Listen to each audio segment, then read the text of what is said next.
Hello friends, మన నందమూరి మోక్షజ్ఞ తేజ గారి cinema అదే మన మోక్షు సినిమా వచ్చేసి డిసెంబర్లో అయితే స్టార్ట్ అవుతుంది కదా. సో మరి డిసెంబర్లో స్టార్ట్ అవుతున్నటువంటి మోక్షజ్ఞ గారి చిత్రానికి సంబంధించి ప్రశాంత్ వర్మ గారి డైరెక్టర్ అనేది మనందరికీ తెలిసిందే. మరి ఎప్పుడు లాంచ్ అవుతుంది ఏంటి అనేది ఇంకా అధికారికంగా డేట్ అయితే ప్రకటించలేదు, కానీ ఒక్కొక్క అప్డేట్స్ అయితే ఈ మూవీకి సంబంధించి తెలుస్తూ ఉన్నాయి.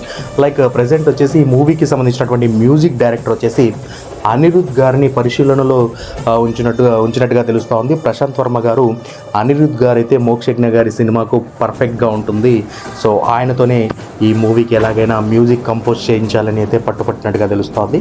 సో మరి అనిరుద్ గారు డ్యామ్ ష్యూర్గా, అంటే దాదాపు కన్ఫర్మ్ అయినట్టుగా తెలుస్తూ ఉంది మోక్షజ్ఞ గారి ప్రశాంత్ వర్మ గారికి సంబంధించినటువంటి ప్రాజెక్ట్కి. సో మరి వెయిట్ చేసి చూడాలి అఫీషియల్ అనౌన్స్మెంట్ కోసం అయితే. సో ఇంకో 10-15 రోజుల్లో ఈ మూవీకి సంబంధించినటువంటి ఓపెనింగ్ ఉండబోతుంది కాబట్టి, అంటే డిసెంబర్ మొదటి వారంలో అలా ఉంటుందని అయితే తెలుస్తూ ఉంది. సో అప్పుడు ఇంకా క్లియర్ ఇన్ఫర్మేషన్ అయితే వస్తుంది. ప్రస్తుతానికైతే అందుతున్నటువంటి ఇన్ఫర్మేషన్ అయితే ఇది.